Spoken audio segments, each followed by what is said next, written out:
Saya Rizkyani Putri, seorang fasilitator komunikasi.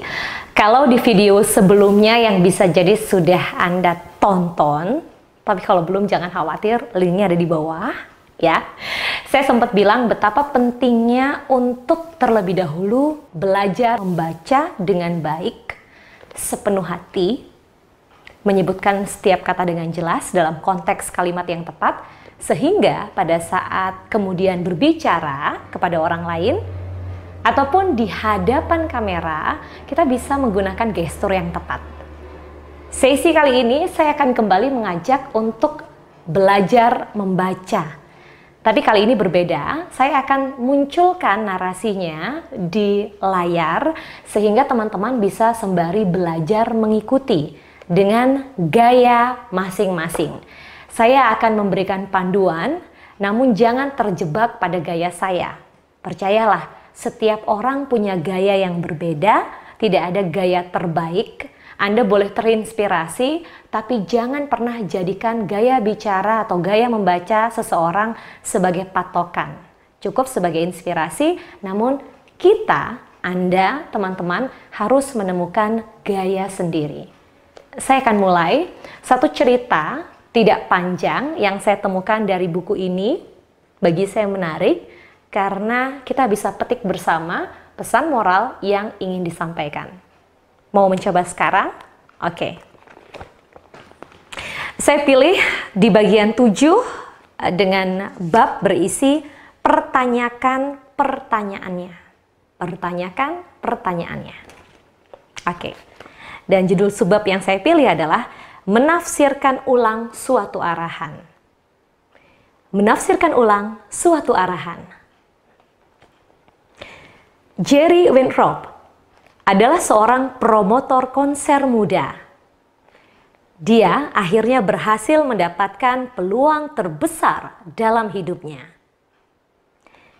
Dia berhasil meyakinkan Elvis Presley untuk menjadikannya promotor dalam tur Elvis.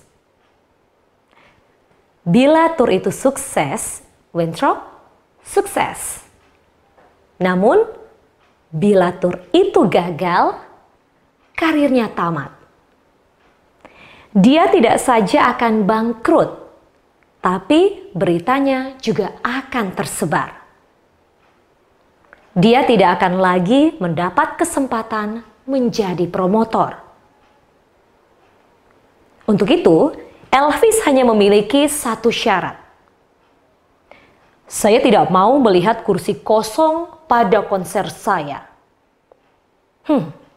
Sepertinya itu cukup adil bagi Weintraub. Malah, sebelum tur dimulai, semua kursi untuk konser malam sudah terjual habis. Ini membuat Weintraub bertanya-tanya, apakah dia bisa menjual tiket untuk konser siangnya? Jadi, dia mengarahkan manajer dari tempat pertunjukan pertama untuk mulai mengiklankan konser siang. Untuk mulai mengiklankan konser siang. Pada pagi hari sebelum konser, Weintraub mampir ke kantor manajer.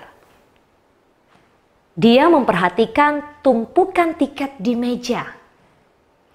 Sang manajer berkata, beberapa kursi tidak terjual karena ini konser siang.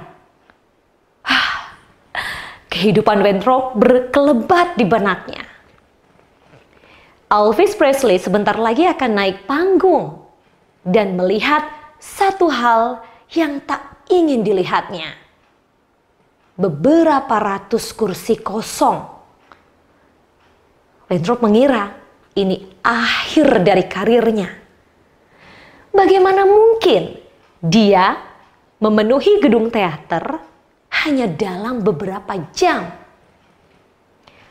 Lalu dia menyadari bahwa memenuhi teater bukan arahannya. Arahannya adalah, saya tidak mau melihat kursi kosong. Jadi, Weintraub menyuruh para pekerja mengeluarkan semua kursi yang ada di baris belakang. Maka ketika Elvis naik panggung, yang ia lihat hanyalah gedung teater yang penuh tanpa satu pun kursi kosong. Konser dan tur ini adalah titik balik dalam karir Weintraub. Dia kemudian menjadi promotor konser terbesar di Amerika Serikat. Oke, ini satu kisah. Saya coba bacakan secara pelan tapi pasti supaya teman-teman bisa mengikuti. Sekarang untuk contoh kisah berikutnya, yang kedua, saya akan mencoba membaca, menerasikan dengan berfokus pada gestur dan gaya saya pada saat melihat ke kamera, sembari berbincang seolah-olah dengan teman-teman atau dengan pemirsa. Boleh coba simak terlebih dahulu? Masih dengan judul subbab yang sama, menafsirkan ulang suatu arahan. Bagian berikutnya dari kisah Elvis Presley dan promotornya, yaitu Jerry Weintraub yang baru saya bacakan. Kisah kedua, beberapa tahun kemudian, sejumlah aktivis lingkungan hidup menghadapi masalah yang sangat berbeda di Arktika. Pemburu anjing laut memukul mati ribuan anak anjing laut dengan tongkat. Kulit bulu anak anjing laut bisa dijadikan mantel yang indah dan lembut. Para pemburu datang dan meremukkan kepala anak anjing laut.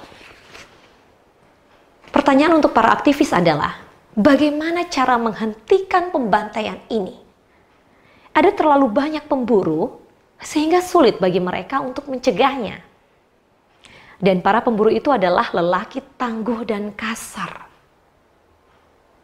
Para aktivis kemudian menyadari arahannya bukanlah menghentikan para pemburu, melainkan mencegah pembunuhan terhadap anak anjing laut. Mereka bisa saja mengabaikan para pemburu dan menghilangkan alasan untuk membunuh anak anjing laut. Namun, yang dilakukan oleh para aktivis justru mendatangi seluruh Arktika dengan kaleng cat. Untuk apa? Mereka menyemprotkan cat ke setiap anak anjing laut. Anak anjing laut itu tidak peduli. Begitu cat mengering, mereka bahkan tak menyadari. Namun, perbuatan ini telah merusak bulu mereka sehingga tidak mungkin dan tidak bisa dijadikan mantel. Sekarang sudah tidak ada alasan lagi bagi para pemburu untuk membunuh anak anjing laut karena mereka tidak bisa menjual kulitnya. Jerry Weintraub dan para aktivis lingkungan hidup menemukan hal yang sama. Kreativitas sejati tidak berasal dari perjuangan untuk menjawab arahan yang sulit. Kreativitas sejati berasal dari kemampuan mengatasi arahan dan mencari jawaban atau solusi yang berbeda. Menafsirkan kembali arahan seringkali bisa menjadi sebuah solusi baru. Oke, terbayang bagaimana cara kita belajar membaca dan kemudian mencoba untuk menarasikannya sembari berlatih melihat dengan gestur.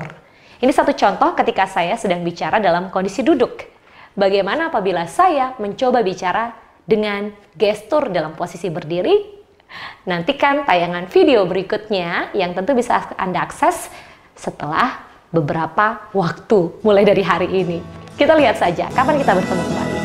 Sampai jumpa.